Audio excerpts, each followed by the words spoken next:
আজকে তৈরি করে দেখাবো খুবই সহজ একটি কষা মাংসের রেসিপি। আর এই মাংসটা তৈরি করব সম্পূর্ণ ঘরোয়া মশলায়। হ্যালো, আসসালামু আলাইকুম। ওয়েলকাম জানাচ্ছি আমার নতুন আরও একটি ভিডিওতে। আজকে আমি তৈরি করছি খুবই জনপ্রিয় ও মজাদার একটি রেসিপি, মাটন কষা। চলুন তাহলে শুরু করা যাক। আমি রান্না করার জন্য প্রয়োজনীয় সকল কিছু রেডি করে নিয়েছি, এতে কাজটা সহজ ও দ্রুত হয়। এখন মাংসটা ম্যারিনেট করে নিব। আমি এখানে 1 কেজি খাসির মাংস নিয়েছি আর মাংসের সাইজটা একটু বড় বড় করে কেটে নিয়েছি। এবার একে একে সব মশলাগুলো অ্যাড করব। প্রথমে আমি ইউজ করব লেবুর রস। এখানে আমি পুরো একটা লেবুর রস ইউজ করেছি। দিয়ে দিব স্বাদমতো লবণ এবং 2 চা চামচ পরিমাণ হলুদ গুঁড়া। এবার এগুলো ভালোভাবে মিশিয়ে 10 মিনিটের জন্য রেস্টে রেখে দিব।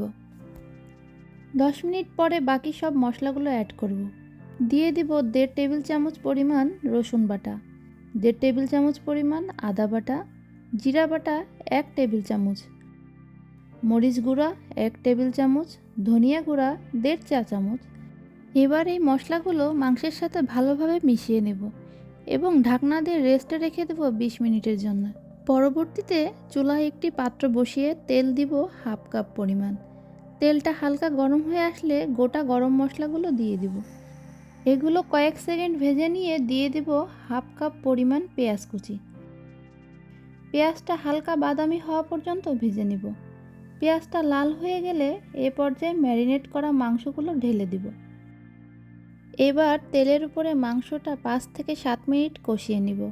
কষিয়ে নিয়ে চুলার আঁচটা লোতে দিয়ে ঢেকে দিব 10 মিনিটের জন্য, যেন মাংস থেকে পানিটা বের হয়। প্রায় 10 মিনিট পরে ঢাকনাটা খুলে নিচ্ছি। এবার অ্যাড করব 1/4 কাপ পরিমাণ টক দই। আবারও কিছুক্ষণ কষিয়ে নিব। আমি মনে করি মাংস কষানোর ওপরেই টেস্টটা ডিপেন্ড করে। মাংসটা একটু সময় নিয়ে কষালে কোনো রকম ব্যাড স্মেলও থাকবে না। আমি সব মিলিয়ে প্রায় 20 মিনিটের মতো কষিয়ে নিয়েছি। এ পর্যায়ে কিছুটা গরম পানি অ্যাড করে দেব, যেন মাংসটা প্রপারলি সেদ্ধ হয়।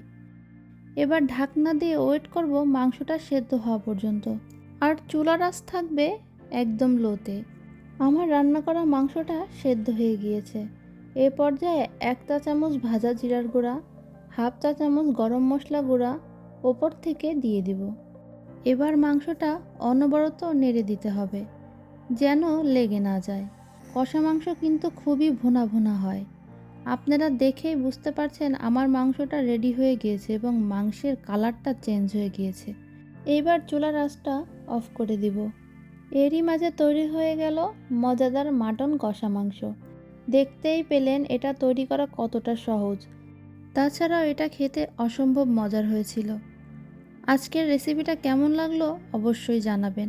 আজকে এখানেই বিদায় নিচ্ছি। আল্লাহ হাফেজ সবাইকে।